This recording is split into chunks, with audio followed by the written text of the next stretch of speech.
In today's Leeds news, Fulham moved to hijack Charles. 4 left behind in US tour. Lienou signs long-term deal. Perri move could stall. Leeds confident of landing Brandt, and Max Wöber moves to Schalke.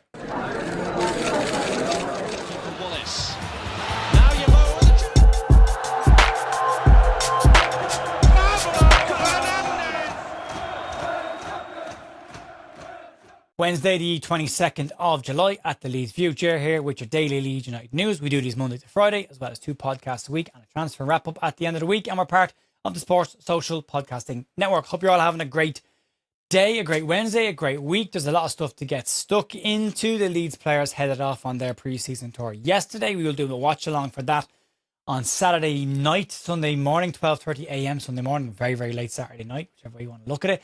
So that'll be over on bigup.com. And we will have an SCR stream out tonight, or podcast, out tonight with Steve Carlisle. And this is a chunky one to give you all of the detail of exactly how SCR works and what Leeds' actual spend could look like this summer, how it's broken up. And it's not net spend versus income versus expenditure. It's not black and white. There's a lot in this one. And fair play to Steve Carlisle, who's put a huge amount of work into this. So if you're into football finance, which I know it's not everyone's cup of tea, we will have that out for you later on tonight. But there's a lot of stuff to get stuck into today. Leeds have new training gear out, by the way. Link for that is down below if you want to buy it through our Fanatics link. We'll start off today with Fulham and them trying to hijack Leeds' move for Shay Charles. Cannot wait for this one to be over and dusted, no matter who it is who buys them, because Leeds' longest running transfer story of the summer has a new layer added yesterday, and it's not one that some people will be happy about, but it's likely to try and start bringing this deal towards its conclusion. Leeds' pursuit of Shea Charles took a major blow yesterday, as Fulham are now said to have entered the race and are willing to put a £24 million bid on the table for the Southampton central defensive midfielder. Now, Leeds' efforts to sign Shea Charles have dragged on for a couple of months at this stage. Leeds like Shea Charles, but they like him at a certain valuation and they're not willing to go above that. And to be fair, they're probably right not to be held to ransom on a deal, but Southampton know what they want. They ain't budging either.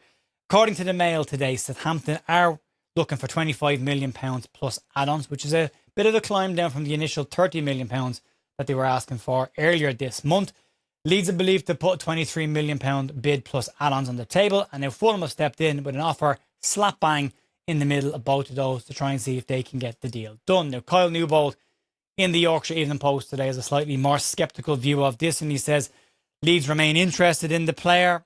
They have made approaches, but they haven't met Southampton's valuation of the player, at least at this moment in time. Now, Fulham would now be the highest bidder in this situation. It gives Southampton exactly what they're looking for in this. They're getting another club involved, which will likely, in their eyes, start a bidding war, which will drive the valuation of Shea Charles up and give them more of a transfer fee. Leeds are not likely to play that game and would likely walk away if it got the silly season in terms of price tags. Now, there's nothing in any of these reports that suggests that Leeds are out of the race to sign Shea Charles, again, at least at the time of recording.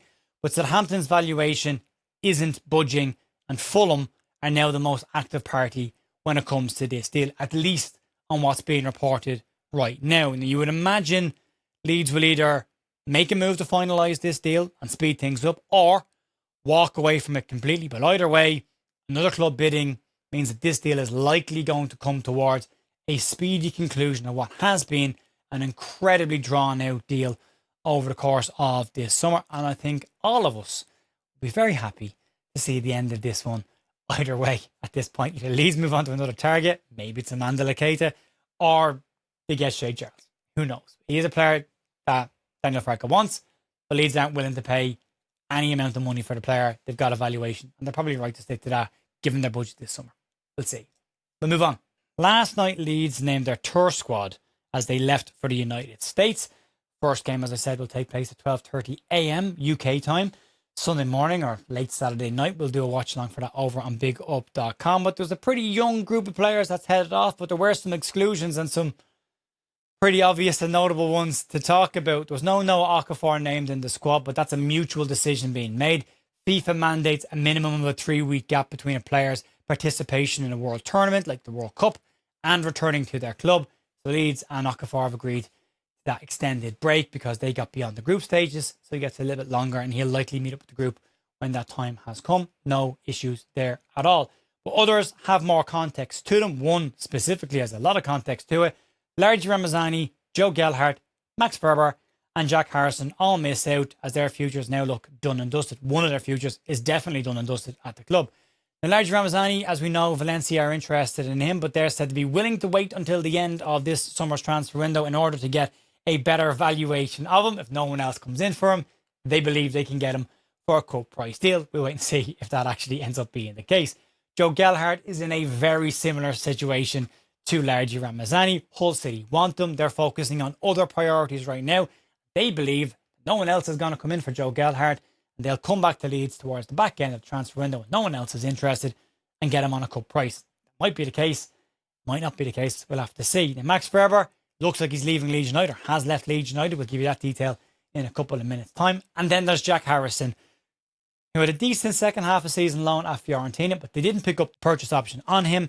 And he's now being linked with a move to New England Revolution in the MLS, although nothing formal on that. That might not mean anything the way Leeds are handling exits from the club right now. The decision to leave all these players behind is probably a sensible and a smart decision by the club. They're very clearly telling these players and their representatives, you're not part of the squad, we're not going to use you, you're not going to train, you may as well leave.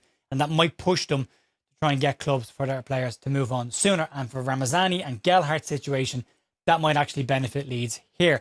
On the positive side of things, Leeds have included a lot of the under-21 side, specifically the ones that have signed new deals at the club. Reece Chadwick, Alfie Creswell, Charlie Crew, Freddie Lane, Roy Mahadi, Callum Mills, Darryl Ambang, Ollie Pickles and Jayden Lienou have all been included in that group, which is fantastic for them and will give them a huge amount of experience to get to go on a pre-season tour with the senior squad. Some of these players have been part of the seniors pre-season already this summer, and others were part of the first team squad towards the back end of last season as well. The likes of Lienou, Creswell, Chadwick, who Danny Farke clearly likes because he's been pictured in a lot of the first team pictures this summer already. So, but yeah, we'll see if we go. But Jayden Leu signed a new deal, and that's worth talking about as well. Just before Leeds headed off on their tour, he got the good news. He's been with the first team all pre-season, and he'll likely get some game time in the United States. And Leeds clearly like what they have seen of Jayden Lienou so far, and they've offered him a 3-year deal after 1 year at the club since he joined from Manchester City at the beginning of last season. It will keep him at the club now until 2029. Graham Smith in the Yorkshire Evening Post reported on the news and had a statement praising Lienou's development and described him as a highly rated defender, which he absolutely is. Anybody who watched our watch-alongs for the under-21s last season will know how good and how consistent he was for Scott Gardner's side. He also made the bench twice at the back end of last season for Leeds United's first team, and Craig Bellamy called him into the senior Welsh squad during the summer and believes that he has the talent to make the breakthrough. He was an unused sub in their games against Ghana and Romania, so very talent in there. Despite that though, Leeds are still likely to look for a senior player as cover for Gabby Goodmunson in that left back position, giving Jayden Lienou more time to develop and get that breakthrough that he needs, maybe even a loan for him as well. If Leeds can handle his development correctly, he's only 18 years of age. They could be getting a player who could make a breakthrough into the first team from the academy, the first one in quite a while as well, and maybe one that would be save Leeds significant amounts of cash down the road, because good left backs are hard to come by, and he's clearly got something in his locker. If you've got Bellamy, Scott Gardner and other people talking very highly about him. Andy Cousins has raved about him this year over on the under-21s watch-alongs as well. So yeah, really good one. Let's move on, talk about two potential exits, one on the rocks. So last week it was reported that Lucas Perri, Leeds United and Torino had all agreed on a deal for Lucas Perri to join Torino this summer. Torino were believed to be allowing Leeds some time in order to get a replacement goalkeeper in before the move went through. But at the time they said they wouldn't wait indefinitely. They definitely haven't waited indefinitely. They haven't waited long at all. According to La Stampa via Toro News, they are reporting that the move is effectively stalling, and reports because Leeds United haven't found a replacement for Lucas Perri just yet. And Torino responded to this by reviving their interest in Fenerbahce goalkeeper Dominik Livakovic, or Livakovic, whichever way you want to pronounce that. He's been their plan B option all summer. Now, the Leeds Torino deal, as I said, was agreed, but it was said to be time sensitive, and Leeds are clearly waiting for James Trafford, and they might have to wait a little bit longer for that one to get it done. And that could cause the Lucas Perri move to collapse. According to La Stampa, Torino's sporting director Gianluca Petracci has renewed contact with Livakovic's agent in an attempt to move for the Fenerbahce goalkeeper. Now, he was on loan last season at Dynamo Zagreb, and they are very interested in signing him as well. So it's not an open goal or a straightforward move for Torino, at least right now. So that doesn't exactly put the entire move for Lucas Perri on hold. Nothing, again, in this suggests that this deal is dead by any stretch of the imagination, but it might be just a reminder to Leeds United to get your skates on if you do want this deal to go through. If there's no other interest from any other club in Lucas Perri, then Leeds will need to get this one moving as quick as they can. It does appear to be a loan with an attempt to get his valuation back up and then maybe sell him next summer. But Torino won't wait forever on this one. Leeds will have to speed up if they do want to get a deal done. But Leeds are going to have to wait on James Trafford, and they're likely to have to wait a couple of weeks unless they can agree all of this while he's away, because again, he is part of that 3-week block that FIFA mandates. So he's in his first week of that break. So unless his agents can get the deal done, this one could limp on a little bit longer. We'll have to see what happens with Lucas Perri's future. Let's talk about one more exit, and that's Max Wöber. So according to reports in Bild, literally as we were recording this, so we don't have all of the full detail just yet, but according to Bild this morning, Max Wöber is on his way to Schalke 04. In Bild piece, they say that Max Wöber has signed for Schalke on a 1-year deal that will run until the end of 2027 season. His loan last season at Werder Bremen didn't work out particularly well. That was because he picked up 2 very serious injuries that kept him out of the side for the entire season. He only managed 1 first-team game last season. Similar to Isaac Schmidt's exit from the club, this has been incredibly quiet. No stories, no rumours, no links, no leaks. Gone. That quick. Incredible work for Leeds United to get him off the books. Schalke's own then reported on it. They confirmed that the deal is done. And then Florian Plettenberg, or Plettigol as he's known on Instagram and X, he jumped onto this and said, done deal. He said details are being finalised. Max Wöber has passed his medical, which amazing stuff there in its own case. That should be a story all of its own. And he is off to Schalke, permanent move away from Leeds United. Another player that Leeds managed to get off the books.